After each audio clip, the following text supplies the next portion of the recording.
There are many reasons why you might have trouble spotting an armadillo. They can roll up into a ball, hide in burrows, or play dead. But today, I am going to tell you about a special trick that armadillos use, which scientists have only recently discovered. Hi, and welcome to my channel. Have you ever tried to spot an armadillo? When I was young, I lived in Texas for a while, and I remember thinking how hard it was to see them. And I'm not the only one who has had this experience. In 2016, a group of ecologists in Texas set up camera traps to study armadillos. They wanted to know how much time they spent above ground, but they were surprised by what they found. Although the cameras only recorded the animals passing by every few minutes, the armadillos seemed to disappear once the sun went down. The scientists concluded that their natural behavior of playing dead was confusing the cameras, meaning that most of their activity was actually happening in the dark. But last year, researchers realized that there is another reason why we have such a hard time spotting armadillos. They can change the color of their shells. To get this discovery, scientists turned to citizen science. They asked people who lived in areas with a lot of armadillos if they could take pictures of them and upload them to an online database.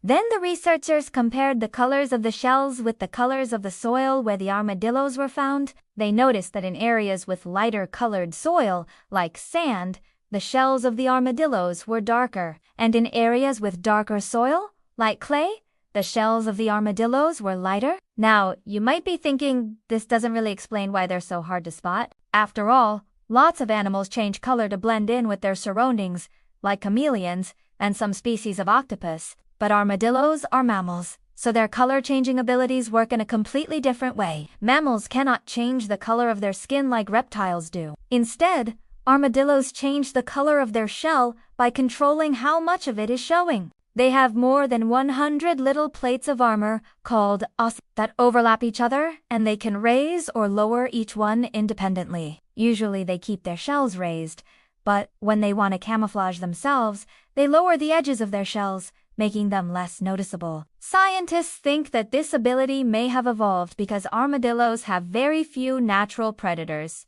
only birds of prey, and some mammals will eat them. But there are many other dangers that armadillos face. People hunt them for food, and also because they dig burrows that can destroy property and crops. Domestic dogs often kill them, and even armadillo-proof fences won't keep them out because they can dig under them. So it seems likely that being able to lower their profile was a useful adaptation that helped them avoid these threats. And although it was only discovered recently, it turns out that this is just one of several tricks that help armadillos stay hidden. The research team believes that changing the color of your shell is a great strategy for blending in during the day. But at night, they rely on something else: countershade. This is the same anti-predator adaptation used by many nocturnal animals, including cats, wolves, and owls. It's why black bears are brown on their back and white on their belly. Their light underside helps hide their dark outlines, making them harder to see in the dark. Scientists think that armadillos probably inherited this trick from their ancestors,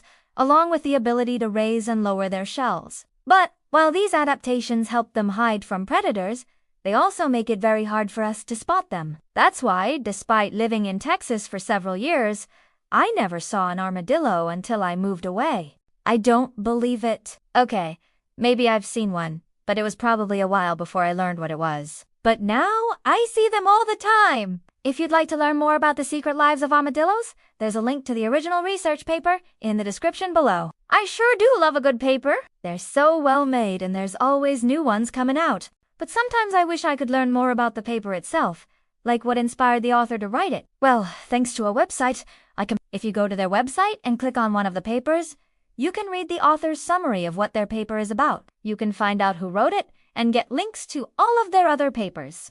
And if you scroll down, there's often extra information like figures that didn't make it into the paper, like this adorable picture of an owl that was submitted with a paper about noise pollution.